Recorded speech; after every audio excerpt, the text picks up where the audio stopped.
ได้อยู่กู้ถิ่นล้านนาฟังทำแล้วของแผ่วจิตใจเหมือนป่าอยู่ในนาทีนั้นน้ำ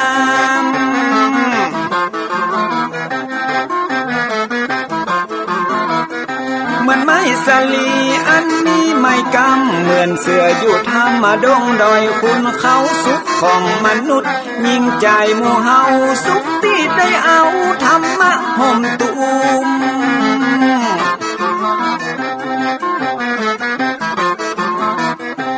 ใจคนใดมีธรรมห่อหุ้มใจคนนั้นจุ่มใจบ้านมันอยู่วิมานเวียงวังจันแก้วบ่มีในเต้าแล้วน้อง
ยกมือ10 นิ้ว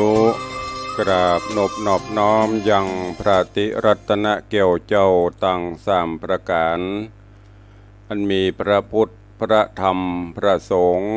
อันเป็นสรณะที่เปิ่งที่เคารพนับถืออันสูงสุดในชีวิตกราบคารวะแทบไตรไวยสาปารมีธรรมพระมหาเถรานุเถระเจ้าคณะพระสังฆาธิการ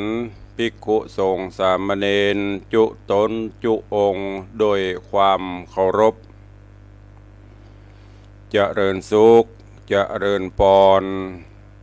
ปอออกไม่ออกศรัทธานาบุญสันนิบันตันเข้าจุหนุ่มเท่าใจยิงขอน้อมต้อนรับทุกท่านเข้าสู่รายการมรดกธรรมกำเมืองและสารธรรมกำเมืองตั้งสถานีวิทยุกระจายเสียงวัดฝ่ายหินตำบลสุเทพอำเภอเมืองจังหวัดเชียงใหม่ส่งสัญญาณกระจายเสียงในระบบคลื่นความถี่ FM 104.50 เมกะเฮิรตซ์สถานีวิทยุคลื่นพระพุทธศาสนาและจริยธรรมในความอุปถัมภ์ของมูลนิธิพระบรมธาตุเจ้าดอยสุเทพในเมตตาปรมีของพระครูวัลลบนามวงพรหมผู้อำนวยการสถานีส่งสัญญาณกระจายเสียงในระบบคลื่นความถี่ FM 96.0 เมกะเฮิรตซ์ตลอดจนสถานีวิทยุต่างๆที่ได้ลิงก์สัญญาณจากแม่ข่ายนี้กระจายเสียงให้ญาติโยมทั้งหลายได้รับฟังกันอยู่ในเวลานี้พร้อมกันนี้ยกมือ10 นิ้วกราบถวายการต้อนรับและเจริญพรต้อนรับครูบาอาจารย์ท่านเจ้าพระสงฆ์องค์เนนตลอดจนญาติโยมสาธุชนที่ได้ติดตามรับชมรับฟังทั้งภาพและเสียงการไลฟ์สดทาง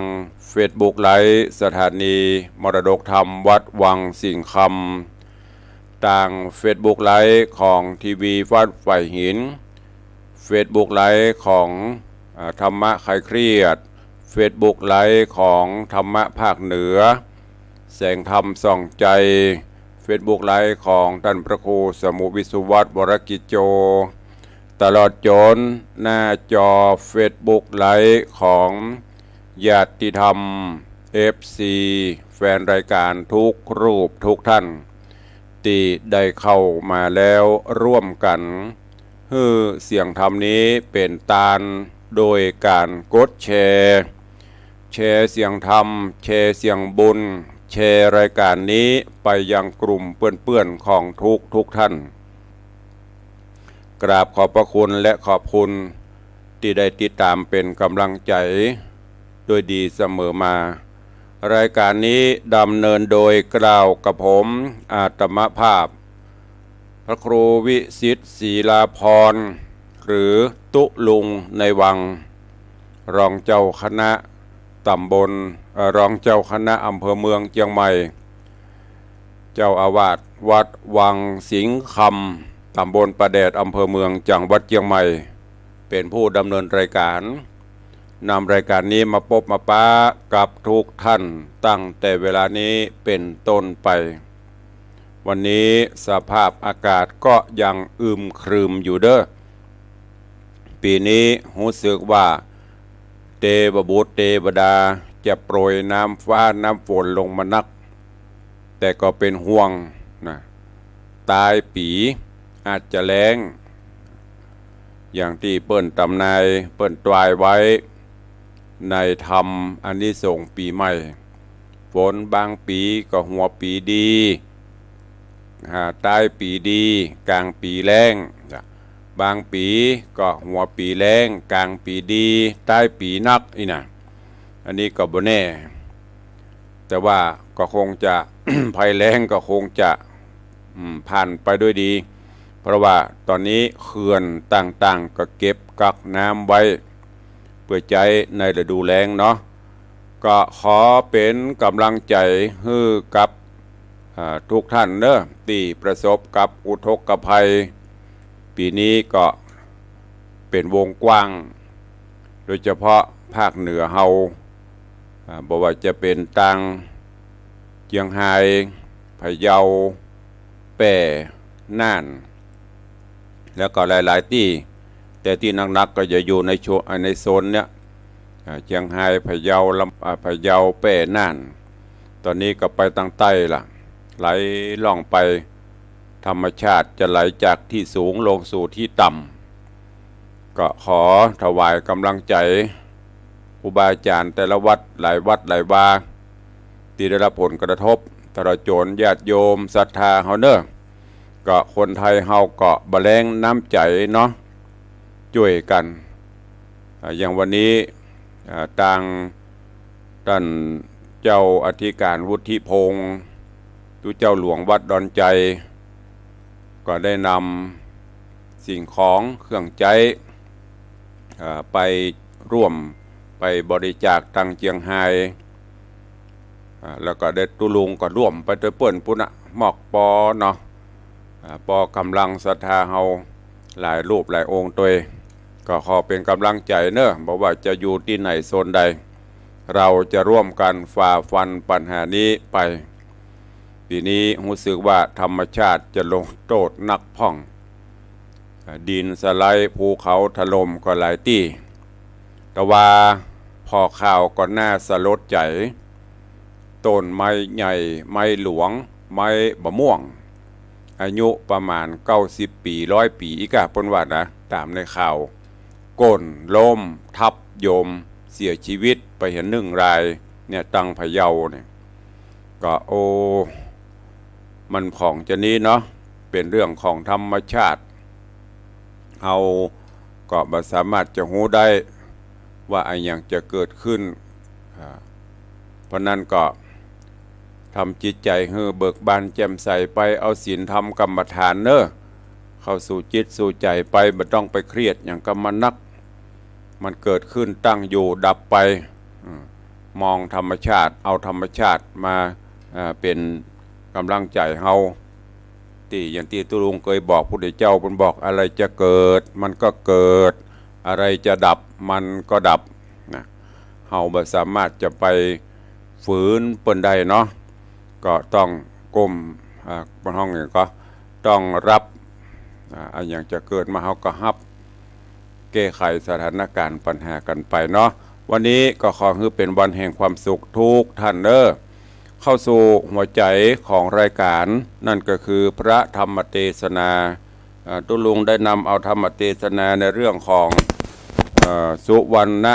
พรหมาเทศนาให้ญาติโยมทั้งหลายผ่านไปละ6ผูกด้วยกัน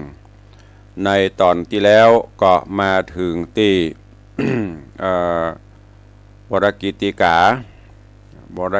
กาซึ่งเป็นลูกของยักษ์มุขขีพ่อแม่ก็ตายละเพื่อเป็นกำพร้าแล้วก็โดยเฉพาะแล้วก็ยังมีลูกแห่งคนหนึ่งก็คือสิงหกุมารตีป้อพรานเป็นลูกของพรานนะที่ป้อพรานเอามาเลี้ยงไว้ก็ได้อยู่กินกันสุดท้ายมาก็จนปอจวบกับนางยักษ์มุขขีอยู่ด้วยกันมาสุดท้ายก็มีลูกก็คือวรกิติกาต่อมายักษ์ก็ตายละแหมซึ่งเรื่องราวของสุวรรณพรหมาจะเป็นจะได้ก็เชิญญาติโยมเฮาเจ้าข้าทั้งหลายเนอะได้ติดตามรับฟังกันในตอนต่อไปหรือว่าในผูกที่7ซึ่งหลังจากที่สุสาหรือว่าลูกสาวของ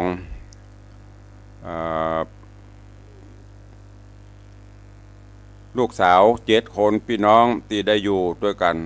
สุดแล้วก็ปีถึง6 คนหลังจากที่พ่อตายละบ่มีไผจะเอาน้องสักคนสุดท้ายมาก็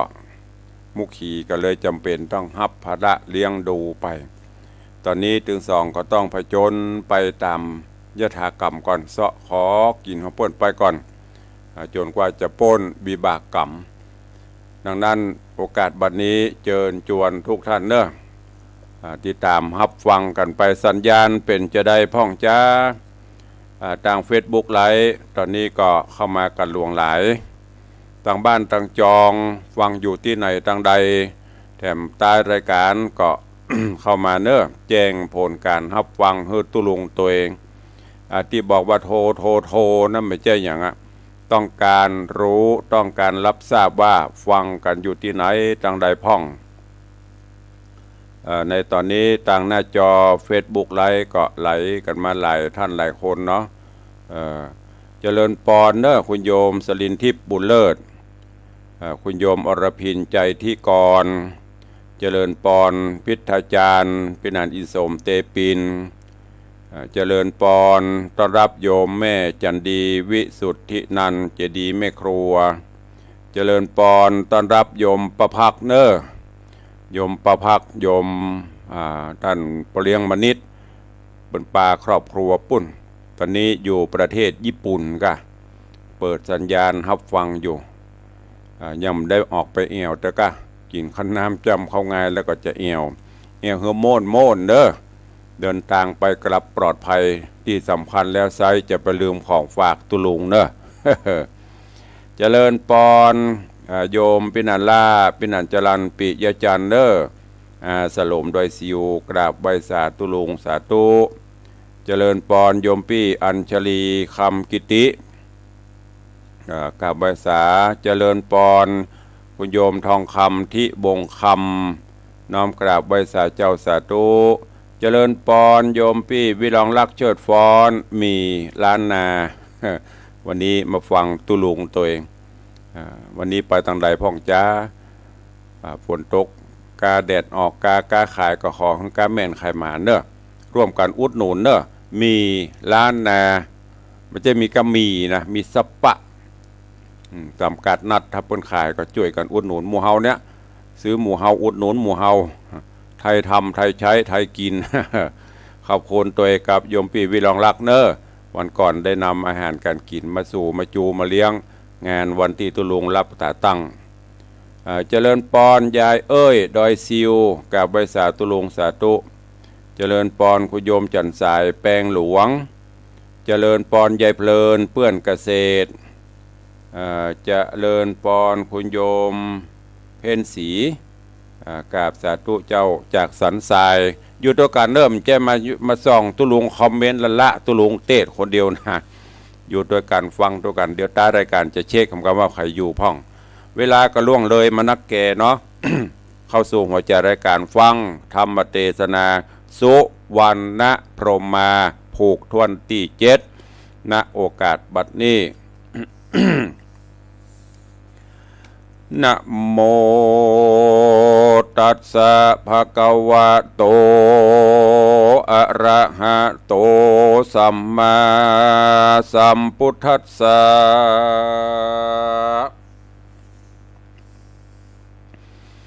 สัทธโวดุราโสตุจันนาสัพพุริสาทั้งหลายตั้งยิ่งใจใหญ่น้อยใดชื่นจ้อยเจยบานสัลตานเข้าแนมบาทุพรำปัจจัย ศีลดวงใส58ได้โกดแขวดกับตัวบ่เมามัวหลีกเว้นลบหลีกเว้นภาวนาย่อมือสา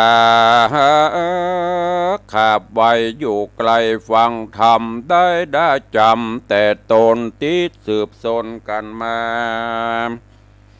บัดนี้นาจักเล่าถึงนางนอนเนาสู่สาอันตกอยู่ดงแน่ป่าไม้ดังกล่าวไว้หนหลั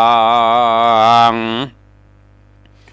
นางเป็นตุกขังบอดน้อยจริงกล่าวถอยขี่แย่กับเจ้าวรกิติการนอนเนาวัดดูราเจ้าคำใจ กูนี่ก็หมายฮักขอดบอละตอดมึงมากูโอดสาช่วยเลี้ยงโจรเข้าของเสียงบอลอพระเสียมขอสิ่งจีให้เข้ามีหม้อน้ำก็หมดเสียงซ้ำบำบายกูจักได้เสียก่อนลาจากบอนโลกาอันจักได้กินแห่งเมืองนาจัดนี้พอบ่มีที่จักหันนั่งไข่ปันกล่าวถอยกับเจ้าหนอน้อยบรกิติกา ก็มีหันเลตาตะตาในกาละนั้นใส่ตีบนต้นไม้นั้นเราก็ยังมีนกเก่าเป็นหมู่จับกันอยู่นำแนดนางสุสาผู้เป็นปี้ได้เล็งที่หันซ้าย นางกึดใจหลายหลากว่านางโอดกันอยากอาหารก็เป็นตุกผ่านบ่ไรกันว่าได้นกมาปิ้งจีกาออมซาบ่ตำชาเครื่องเคียงได้กินดีอิ่มต้องบ่คุณของสันได้จริงจากกำไปเก่าโอเฮอเจ้าวรกิตติกาได้หูขี่ยา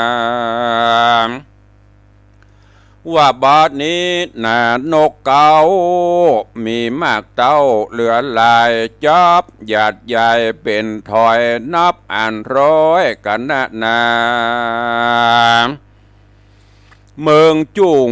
ยิงมาเฮือใดเอามาปิ้งจีเลี้ยงใส่กินกันจักตายขึ้นวันกราพรากูบ่ปากนานามก็นางไข่กำเมียนแล้วก็เอาธนูแก้วเตรียมใจยกยื่นไปบ่จ้าเฮือเจ้าหนอดลาวรกิตติกาส่วนเจ้าบุญหนาหนอดหน่อยยังไปหูถอยกำคนกันปี้ตนนั่นใส่เอาธนูใส่ยังมือกันว่าเจ้าถือได้แล้วยังธนูแก้วเตรียมใจเจ้านับยิงไปดังอันไปหูสันดีลีธนูดีไววาดขึ้นอากาศเร็วไว กลายเป็นไฟมาบไม่พระภาพดงดอยเสียงโมดซอยบ่อข้างดูป่ากว้างสุดตามแล้วธนูนั้นแน่ก็ปอกเต้ามาหาเจ้าเดิมตีนางบุญมีผู้ปี้เล่งหันที่อัศจรรย์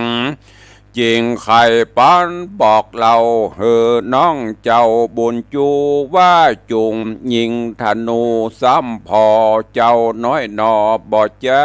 ก็เอาธนูกระยิงไปธนูไวพัดพันเป็นหมอกควันมืดกุมบดบางหุ้มไปบนกลายเป็นฝนแห่ใหญ่ตกลงไข่ปัทภีธนูดีวิเศษก็คืนสู่เขตเดิมอ่อนก็มิหันแลนามือเอื้อนานนางสุสาผู้เป็นปี้ขะนิ่งสันทีในใจว่าเป็นสันได้นั่นใส่เจ้าหน่อไทยบุญมียิ่งธนูดีส่องโหนไม้ไผ่สนล้มไข่ต้นไม้ใหญ่หมดซอยถึงปูดดอยปากวางบ่มีไม้ค้างสักก่ออัศจรรย์แต่หนอล้ำเลิศมีไฟเกิดตัวมาส่วนนกดงแหนม้วนหมู่ก็หนีไปอยู่แดนไกลบ่มี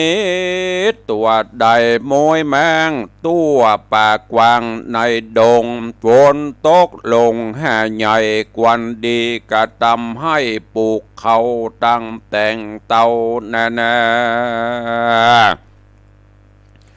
จากได้มาเลี้ยงใส่ตั้งหน่วยไม้เผือกมันมากินกันเลี้ยงตองโปนบ่วงก้องตั้งผ่านได้สำราญจื่นจอยนางนอดน้อย เกิดแล้วใจผ่องแผ้วยินดีก็มีหันและนาตาน้อยกาดละนันเล่านางนอนเนาสู่สามก็เอาเข้าเปลือกมาบ่มากอันใดมาจากคนตายเอาวันพระภัยปากวังกระทำกันสร้างต่างห้อยกันว่าวันได้ไว้ดงรี อาสาจันมีลำหมอกเขานั้นก็ออกดีงามมีลายลำเต็มป่าต้นใหญ่กว่าลำตาลงวงงามบานลำเหลือล้ำเม็ดเต้าบ่ฟักบานน้ำเมืองโคนนางตามนหันแล้วใจผ่องแผ้วมนัสสานางก็เอามาเลี้ยงน้องอยู่ในห้องแห่งห้องดงรีสำรันดีค่ำเจ้าบ่โศกเศร้ากันได้ก็มีหันเลยนะ เอโกปุริโสยังมีใจผู้หนึ่งใส่ตุกแยกไรเครื่องขี่มันจริงหนีไปจากลาพรากเฮือนตนดันไปสนเทือนทองบุญตองบุบุญต้องดงตันหาหัวมันและลูกไม้ก็ไปจวบใส่นางสุสานกับเจ้าวรกิติการนอดเนามันจิ้งเข้าไปถามเป็นกำงามบ่อเศร้า ว่าสันใดเจ้ามาอยู่ป่าบอกกลัวสัตว์ร้ายลาเสือมีราชสีเล็ดจ้างสัตว์ปากกวางนาสันใดจะจุงกล่าวเฮอหูข่าวตามมีเดชเตอที่นอนนางสุสานอดเนาก็บอกเล่าตามรายเก้าสุดไปลายแหล่บ่เวนเวบทได้ใจเข็นใจขี้ไรฟังนางหน้าไทยไข่ปันมีใจตื้นตันบอดน้อยจริงกล่าวถอยกำดีว่าดูราบุญมีเฮยส่องจะเอาข้าขอเข้ากับสู่จักเอาไปสู่จูลูกเต่าอันกันเข้าอยากน้ำหิวหอดล้ำนำนานางสุสานนอดน้อยได้ยินถอยกำจ่าไข่ขานิ่งในดันสอดกึดใจฮอดถึงตน ว่าเมื่อยามได้ทาลนกันอยากตุกลำบากเครื่องขี้จุ่มคนมีมั่งเต้าไปขอเข้ากินเขาบอดยินจื่นโซจากกล่าวโอนินตาพ่องก็รับตาจังเข้าใส่พ่องก็มาจุ้ยมาไล่ตามหลัง เป็นตุกขังบอดน้อยนางยอดซอยสู่สามขะนิงหากึดฮอดยำเมื่อโตนตกตอดเคียงกานางจิ้งเอาเข้ามาย่อยืนโดยใจจื่นยินดีปั่นใจเครื่องขี้ไรใจนั่นใส่กันได้เข้าก็รีบไต่เตาปิกขึ้นสู่เฮือนตนก็มีหันแหลนาเตจะแน่อันว่าคนต่างหลายม้วนหมู่ได้ยินข่าวหูขี้เงีย ว่าใจนั้นนาขีดไหลเข้าป่าไม้โด่งตันไปจวบหันเด็กหน่อยงามซอยร้อยยิงใจมีเข้าเปลือกลายเหลือแลคนหนุ่มเกตลายลามก็ปากันตามไต่เต้าไปขอเข้ามากินย้อนตุกหินกันอยากแล้วคนหมู่มากนำน้ำการว่าเขามาหอดแล้วที่สองหนอแก้วยังอยู่หลังพ่องก็มาลู่จริงเอา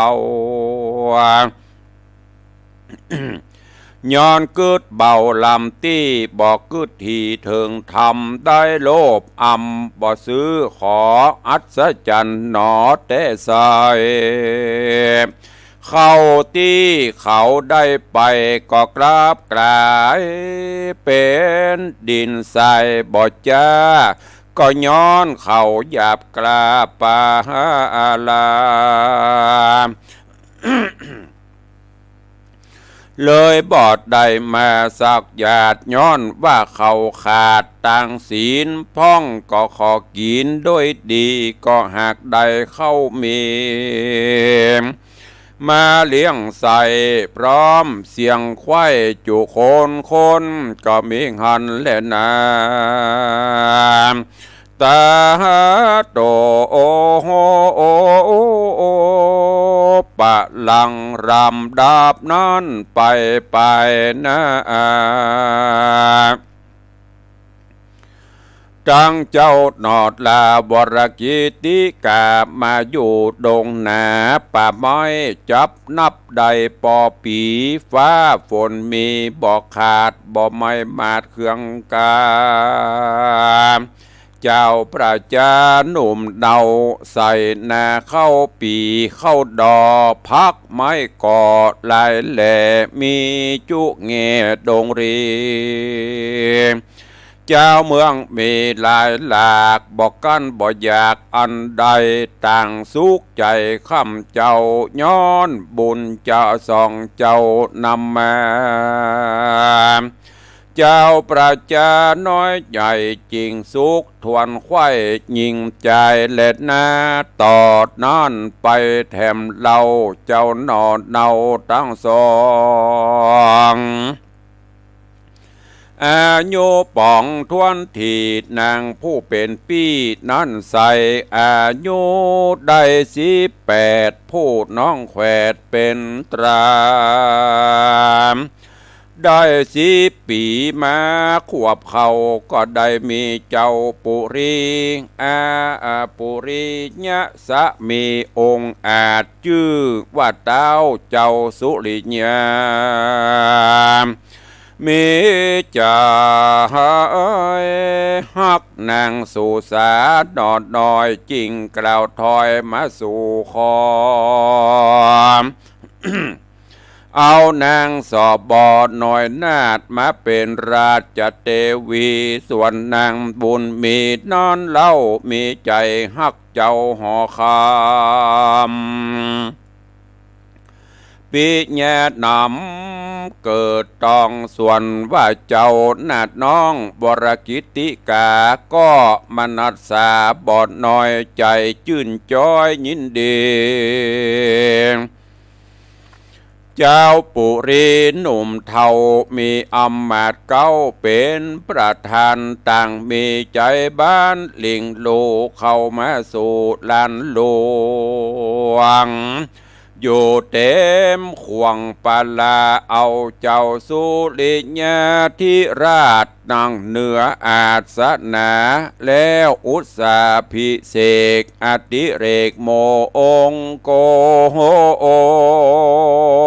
นโยกเอาโหโตโหนโยอดโซงามจื่นจอยสู่สาเป็นจาญา แนบขางห่วมกันสร้างเมืองมาทะโกได้สู้โคเตียงเต้าบ่โศกเศร้าเครื่องขีเข้าเปลือกมีบ่อไรเต็มเสียงไข่จุสังบ่บกบังสักเตื้อนางไฟเอือตั้งบนเฮอตาโนนบ่ขาดบ่ประมาทตั้งทำคนนานำใหญ่น้อยอยู่จื่นจ้อยเจยบานก็มีวันนั้นแหละนะตอนนั้นไปแถมเราเจ้าหนอดเนาวรกิติกากรรมป้ามาแต่ก่อนมาไล่ตอนต่อโจร ใจกังวลเอาไม่อยู่บ่ใดปุรีใครเตียวสันถีสอดล่าไปตามป่าดงดอนจมไม่ดงดานจมไม่บานดวงดอกพงกรีออกไหลลามตามดงรำป่าเศร้าจริงบอกเล่าขี้ยามจะอำลาฮือปีอำลาฮือปีได้หูที่หันใส่ว่าขอลาไปจากห้องไปแอวตองดงดานบ่ปอนานเนิ่นจะจักไว้นาปิกขึ้นมานางสู่สานอนอยได้ยินถ้อยไข่ปันมีใจวันโศกใหม่นางร้องให้เจ็ดน้ำตาแล้วใครจะกล่าวท้อยว่าแม่นเจ้าหนอน้อยจักไปเตียวต่างไกลไปนาขอฮือน้องลาสุขีได้ไปดีมีโจกตามโหนโลกโบราณว่าแม่นจักสารฮือได้สาแม่นจักกาฮือมั่งมีจักเนี้ยให้นาปีฮือได้เข้าฮือได้เป็นเจ้าหอจันแม่นรับฟันกันตื่นมีเงินหมื่นไหลมากระทำได้แน่เหือจ้อออบอย่าหนีขอบกองธรรมอย่าโลภอำต่างศีลมันอาจินเกิดฮอดแม่นเจ้ายอดเป็นดีเป็นเจ้าปุเรมังเต้าอย่าใจบาปเศร้าฮึกหนานางสุสากล่าวแล้วเจ้าหนอแก้วบุญมีก็อันจุลีกมคราบลานางนอดเนาสุสาตังเสนาอำมาตย์ปจานราชยิ่งใจรีผ่านภายเตียวไตจากเวียงใหญ่ธานีก็มีหันและนาเนติตังขีญาสังวันนาวิเศษจาห้องเหตุธรรมเทศนาสุวรรณพรหมาผูกทวนเจ็ดตอนที่หนึ่งก็บังกมสมเร็จเสด็จ สุวรรณพรหมาลำดับลำดามาถึงผูกทวนที่เจ็ดตอนที่หนึ่งเรื่องราวในตอนนี้หลังจากที่สุสาได้นำปลาเอาวรกิตติกาน้องที่ปอพรานย้อนหลังไปที่ปอพรานเอามาเลี้ยงไว้เป็นลูกบุญธรรมเป็นลูกเป็นเต้าหลังจากที่ปอพรานตายละก็ขอฮือเนาะฮือลูกสาวถึง7 คนช่วยกันเลี้ยงปรากฏว่าพี่สาวตั้งแต่คนที่1ถึงคนที่6ไม่มีใครจะเอา ต่างก็บ่เอาบ่ใจน้องบ่ใจหนุ่งปลายปอเป็นลูกยักษ์ลูกเย็นก็บ่ใครเลี้ยงสุดท้ายมีน้องล่าคือสู่สาเนี่ยฮับอาสาเพื่อให้ป่อได้ตายตารับให้ป่อมีความสุขใจก็ฮับเลี้ยงเอา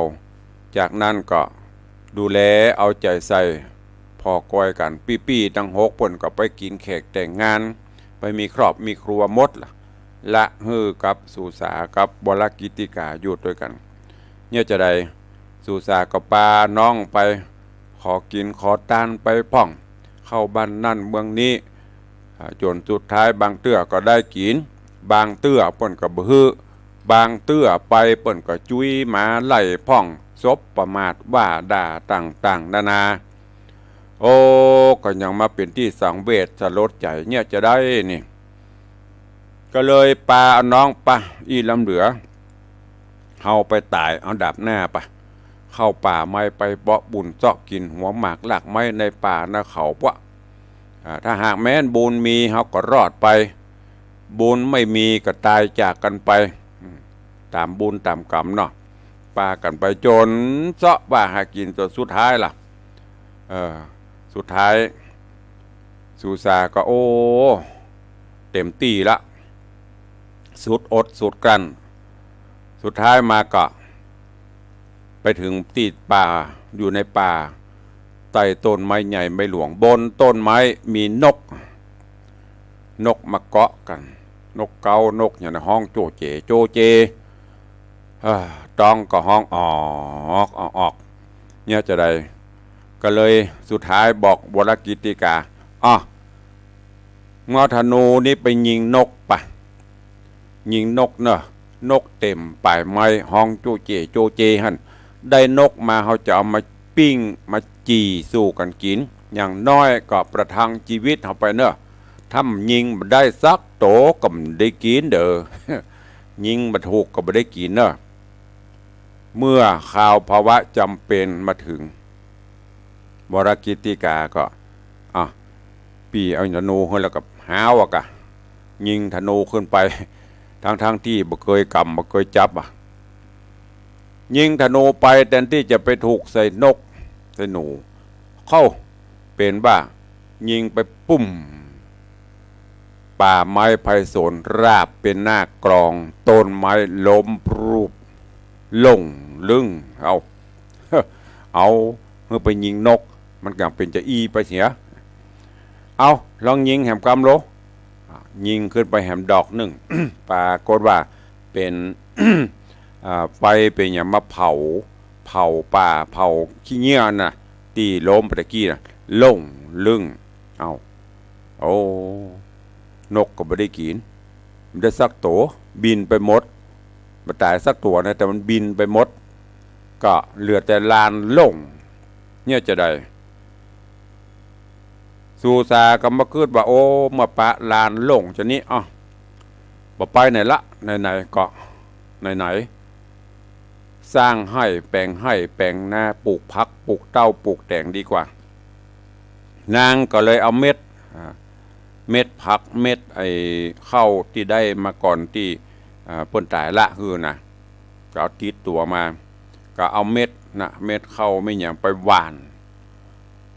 นไปฝนฟ้าแล้วก็ทางบรกิติกาก็ธนูยิงก็กลายเป็นฟ้าเป็นฝนเมฆฝนตกลงมา เข้ากาก็โอ้ใหญ่งามดีปดต้นเข้าต้นตาลนะพ่อโทษเนาะ ไม่ได้โม้นะอันนี้ในธรรมบนไว้ต้นเข้าต้นใหญ่ต้นหลวงออกลูกดอกงามเต็มป่า ห่วงก็งามเม็ดเข้าเต้าเม็ดฟักบะเต้าบะแตงนี่เมืองคนเขานี่นะนางก็ใจจื่นใจบานแล้วก็นี่จากนั้นมาก็โอ้อยู่ตัวน้องมีข้าวมีอย่างกินละช่วยกันเลี้ยงกันไปดูแลกันเอากันไปในขณะนั้นก็มีใจตุกตะ ใจตุกตะก็คำว่าตุกตะก็คือคนทุกข์คนยากคนจนก็เช่นเดียวกันกับสู่สากับน้องมาก่อนนะมีข้าวบ่มีน้ำกินเนี่ยจะได้ ซ้อไปก็ดันโดนไปตามป่าตามเขาไปจนกับไปปะใส่กับวรกิติกาไปปะใส่กับสุสาก็ไปขอเข้าเพื่อเอามากินสุสาก็มาคิดถึงว่าความทุกข์ละกรรมเมื่อมันมีเข้ากินอย่างที่ประวันน่ะแต่บางแต่ก็อดไปต้องก็ห้องออกแอกซอกกินก็ไม่ได้หูถึงความทุกข์ยากไปขอเปิ้นบางพ่องก็ฮื้อโดยดีบางพ่องก็ซบประมาทดูแคลนนางหูถึงความทุกข์ก็เลยเอาเข้าปั่นฮื้อตุกตะเอาไปกินต่อมาข้าวสารที่นางฮื้อตาลข้าวน้ำโภชนะอาหารกระแพร่กระจรกระจายไปคนที่ไหนก็ได้ยินได้หูกับปลากันนะมาขอเปิ่นก็ฮื้อแต่บางกลุ่มก็บ่ขอแบบอย่างนั้นมันลู่มาญาติมาจริงเอาโดยเป็นคนที่ไร้ศีลไร้ธรรมอยู่เด้อแต่ปรากฏว่าลู่ญาติชิงลักเอาของเปิ่นไปเข้าที่ได้ไปแบบเป็นเมตสกรรมไปถึงบ้านไปถึงกลางตังไปถึงบ้านไปเตพอกลายเป็นหินเป็นทรายไปหมดอันเนี้ยก็เพราะวิบากกรรมตัวประซื่อประใสเนาะขอไปลักไปจกไปป้นไปจี้ของเปิ้นสุดท้ายก็เลยได้กินข้าวกินน้ำไปย้อนกล่าวถึงตึงสุสาเมินบรรนานมาก็โดยมีบุญญาปารมีของนางตัวอายุถึง2ก็ใหญ่ขึ้นมาละได้กินข้าวกินน้ำอยู่สุกบานมาพ่องอายุปีคือสุสาก็ได้10 ปลายละ18 ปีน้องก็ได้ประมาณ10 ปีก็อยู่ด้วยกันมาจนกระทั่งมีพญาเจ้าเมืองชื่อว่าท้าวสุริยาพญาเจ้าเมืองท้าวสุริยาก็หูข่าวกิตติศัพท์ของสุสากับน้องก็เลยฮืออำมาตย์หรือว่าข้าทาสเจ้าบริพารลองไปสืบเสาะพอโลพอหูกิตติศัพท์ต่างๆมาก็เลยมาสู่ขอเอาสุสาเนี่ยเพื่อเอาไปเป็น มเหสีเป็นเทวีพอได้อยู่ดีกันแล้วสุสาก็ไปเป็นมเหสีของพญาเจ้าเมืองสุริยาอยู่ครองฮักกันมาย้อนกล่าวถึงวรกิติกาโอ้เฮามาอยู่ในบ้านในเมืองนี้มันบ่ม่วนเฮ้ยมีใจใครอยู่มีใจใครออกไปปุ่นท่องเที่ยวตามป่าตามเขาอยู่กับธรรมชาติถ้าจะมีความสุขก็เลยขอลาพี่เหยน้องอยู่ในเมืองบ่ม่วนพี่รถลางก่อนักปุ่มปั่มเสียงเหมือนยังหุผีเบามันไม่สับปะยะน้องขอลาพี่เนอะเพื่อจะไปท่องเที่ยวไปแอวตำป่าตำเขาไปศึกษาศิลปะวิทยาตามฤาษีจีไพรถ้าหากบาบุญมาวาสนาทรงดีก็จะปีกมาตั้งสุสาได้ยินเยโอเกิดความบ่ม่วนใจละเอาอยู่ด้วยกันเลี้ยงน้องมาตั้งแต่น้อยอยู่ด้วยกันมาต่อมเต็มประเด็นนี้ได้อยู่สุขบ้านบันใจน้องก็จะมาลาหนีไปหาเมาะแต่ว่ามันก็เป็นไปตามบุพกรรมเนาะนางก็เลยบ่ฮู้จะว่าจะได้ก็เลยอู้จาให้น้องถ้าน้องจะไปพี่ก็บ่ห้ามเนาะแต่ขอให้น้องไปดีมีโจกมีใจเนอะจะไปคือมีภัยอันตรายมาเบียดน้องตอนนี้เปิ้นกำลังสั่งลาบรกิติกากำลังลาพี่เพื่อจะไปต้องเตี่ยวตามป่าเขาลำเนาภัยเรื่องราวจะเป็นจะใดก้อยติดตามฟังไปในตอนต่อไปพอสุวรรณพรหมาผูกทวนที่7ขอโป่งวางไว้แต่เพียงเต้าอีก่อนเนอก้อยฟังกันไปในต่อเป็นตอนยังค้างแถมนักอยู่นะกำลังมาได้กึ่งอยู่ในเรื่องของสุวรรณพรหมาก็ขอโป่งวางไว้แต่เพียงเท่านี้เนอะ วันนี้เสียงก็ค่อยแหบเนอะจะได้ก็สู่มาอภัยตัวเองเดี๋ยวตักตายตั้งบ้านตั้งหน้าจอ Facebook ไลฟ์ต่อแหมน้อยก็เดี๋ยวก็ก้อยมาพบมาปะกัน ทางบ้านทางจองเนาะเจริญปอนเนอร์ยายเพลินเปื้อนเกษตรยายเอ้ยดอยซิวเจริญปอนคุณโยมเพ็ญศรีจากสันทรายคุณโยมพิษสมัยศรีเทพธรรมรงกราบถวายนมัสการเจ้าสาธุแล้วก็มีคุณโยมชนจันทร์ซอนคำคุณโยมสมทรงสิทธิตาไวยสาปรมีท่านเจ้าเนอท่านพระครูวัดน้ำม้าหรือว่าที่เราหูจักคือในนามท่านพระมหาวสวัตรเป็นจะได้พองตั้งเจียงโขง น้ำบัดท่วมเนาะรอดพ้นอยู่ก่อนหันวันนี้ตุปีเข้มท่านเจ้าวุฒิพงษ์ดอนใจเพิ่นไปแจกของอะไรอย่างก็บ้านอย่าลืมไปละฮะเพิ่นตั้งเจียงไฮ้จะได้ก็ของให้แกล้วกราดปลอดภัยจากน้ำท่วมเนอะมีเวลาก็แวะเวียนมาแอวตั้งเจียงใหม่ตัวเจริญปอนโยมเพชรเจริญปอนโยมปัทมาแจมโรสาธุเนอะนี่ต่างบ้านต่างจองตุลงขอนำรายชื่อญาติโยมศรัทธาเนอะเดี๋ยวจะหลงจะลืมไปที่ร่วมโมทนาบุญกฐินสามัคคีโดยมหาวิทยาลัยฟาอิเทิลกำหนดการทอดถวายจุลกฐินในวันที่6ที่7พฤศจิกายนเพื่อร่วมปัจจัยสมทบสร้างกุฏิสงฆ์หงหลวงเนอะขอบคุณกับคุณโยมแม่จันดีวิสุทธินันท์โยมแม่ได้ร่วมโมทนามากฐิน1 กอง 1,000 บาทวันนั้นก็มาห่วมมุทิตาสักการะวันฮับการตั้งรองเจ้าคณะอำเภอโดยขอบคุณโยมแม่เนอะเจริญปอนขอบคุณครับโยมแม่อุ้ยกองแก้วแปลงจันทร์ประซักบ้านกลางสันปะตองร่วมทบุญ500 บาทขอบคุณครับโยมแม่บุญอินทเทพแม่บุญปันแม่วิไลชัยวงศ์แม่ลำไยขอบคุณอนุโมทนาบุญกับแม่แก้วตาศรีวิชัยเนอะอุทิศบุญกุศลให้ป้อกองเมตติขัดมูลบ้านป่าลวกเหนือปุ่นดงบดะแม่ลาวเจียงไฮ้ร่วมทำบุญกฐิน1 กอง 1,000 บาทแล้วก็โยมนางสาวนิตยามาลีอันนี้อยู่ศพแม่ค้าหางดงร่วมทำบุญ500เจริญปอนคุณโยมจักริดหอมอบร้านขวัญเมล็ดพันธุ์ปุ่นอันนี้อยู่จังหวัดนครราชสีมาร่วมทำบุญ500 บาทเจริญปอนขอบคุณป้อไกรเพชรแม่4,000ไคร้มูลบ้านตากเหวียนร่วมทำบุญ500 บาท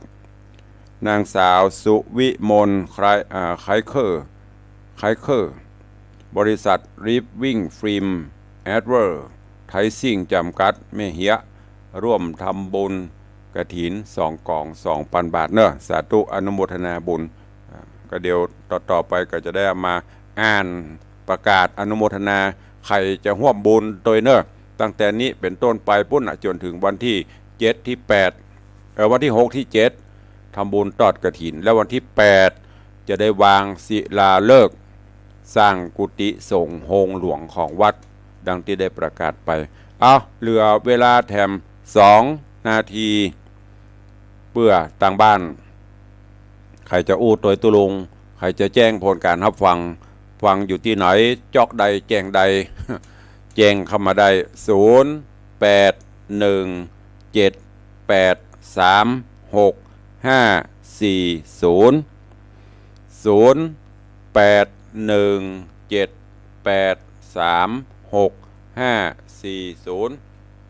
แจ้งเข้ามาใครจะอู้ตัว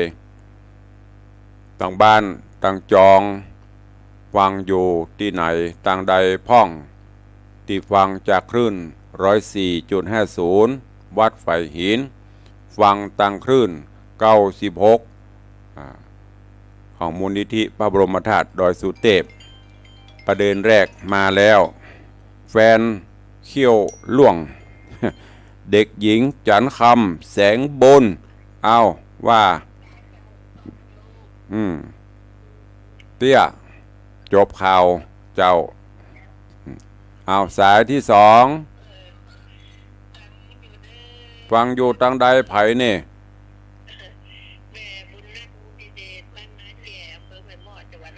โอ้พี่น้องลำปางหนากะสัญญาณเป็นจะได้พองแม่ฟัง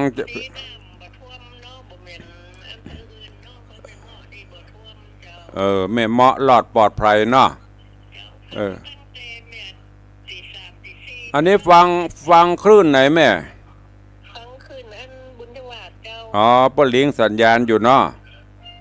โอ้สาธุนะแม่เนออนุโมทนาสาธุจากบุญญวาสลำปางเอาเจริญปอนโอ้มาแล้วบอกเอาเขาสวกหาจนมาเนาะไปบุมแม่จันดีสวกหาจนมาแล้วฮะแม่จันดีเหยมาแล้วเนอะแม่เนอะโดนมหานิยมตะวามาแล้วเฮ้ยโดนงั้นน่ะโดนมหานิยมมาแล้วเฮ้ย